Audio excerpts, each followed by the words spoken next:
It's good to see you, sir. Thank you so much for being with us.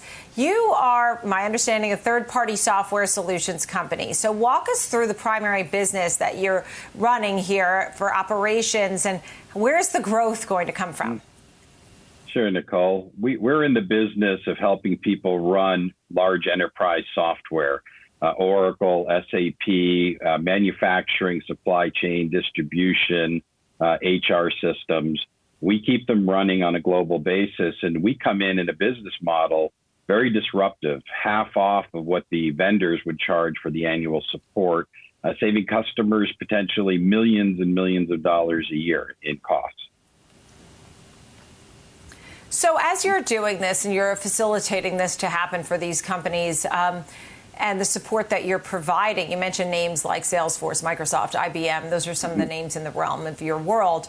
You haven't had any layoffs. In fact, I think you're hiring or looking to do some hiring. Why is that? Well, we've been growing at a 27% CAGR since 2015. And since we're in the business of helping people save money and become more efficient, we're doing well in good times. And in times like this, with the virus and the challenges economically, we're the company that can come in and help customers recost their IT organization and get more value and help drive competitive advantage and growth for their organization. So we can play a pivotal role in companies and government agencies around the world. It's amazing how you talk about cutting costs. I mean, you would think that these companies know how to do this, but working with you, I guess just doing that on itself cuts costs. You talked about restaurants to travel to mobile, T-Mobile, Welch's, Hyundai, more keeping their older systems. But I guess by working with you, then they don't have these pricey contracts. Is that right? Is that how the savings works? Well, these systems can run for 20, 30 years. And so we come in and we make sure that those systems will run smoothly and tax, legal, and regulatory compliant. They're very, very large systems. And by keeping them running, we're able to help them avoid spending potentially tens of millions of dollars in upgrades and other things that they normally would have to spend. Right.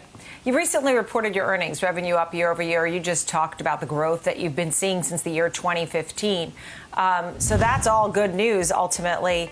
The stock hasn't I know you just recently hit a high, but the stock of late, over the last 12 months, really has been sort of petering around. What do you think people are waiting to hear from you to see some big moves? I mean, year to date, up 11%, and that's certainly a great run there. And you didn't even get the big, horrid sell-off and not come back from the March 23rd lows. So you actually managed to come back and then hit a new high, which is great. What do you think people are waiting to hear from you, and how will you deliver going forward?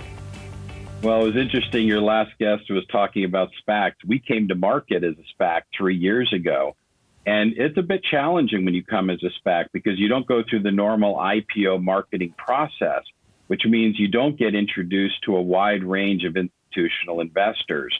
We just completed a successful follow-on offering last week, and we added in double and triple the number of investors that we've had in the stock. And I think this is an important part of the de-SPACing process you'll often hear about. It is challenging coming as a SPAC, avoiding through that process, not getting out there as part of a normal IPO. And then you have to do the follow-on offering in order to get introduced to the global markets. Right, because I saw 3 years ago you were a $10 stock, right? And yet you're seeing growth. Your company is doing very well, but the stockholders don't necessarily get, if they've been holding it on for 3 years, they haven't been particularly happy. And I understand what you're saying. You're talking about getting more offerings, getting more people on board. Do you expect that you'll continue to do more offerings year after year? Or is that going to be the plan?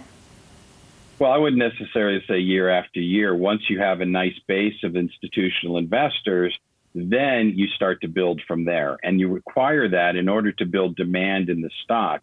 And because we're a very closely held corporation, even though we're public, there's a few of us that own a majority of the shares. You have to get those distributed out, build that bigger base, and then your stock can start to move forward. Do you think that there are some really, you talk about a closely held, right? You know, the shareholders, and what you're doing is very specific and it's notable. And these big companies think you're doing a great job for their companies, saving them costs, you know, streamlining what they're doing. Do you think some of the big tech companies that we talk about every day are eyeing what you're doing and either A, want to copy what you're doing, or B, maybe make a deal with you of some sort? Well, I think that when you look at the market space that we're in, we're talking about $160 billion a year TAM.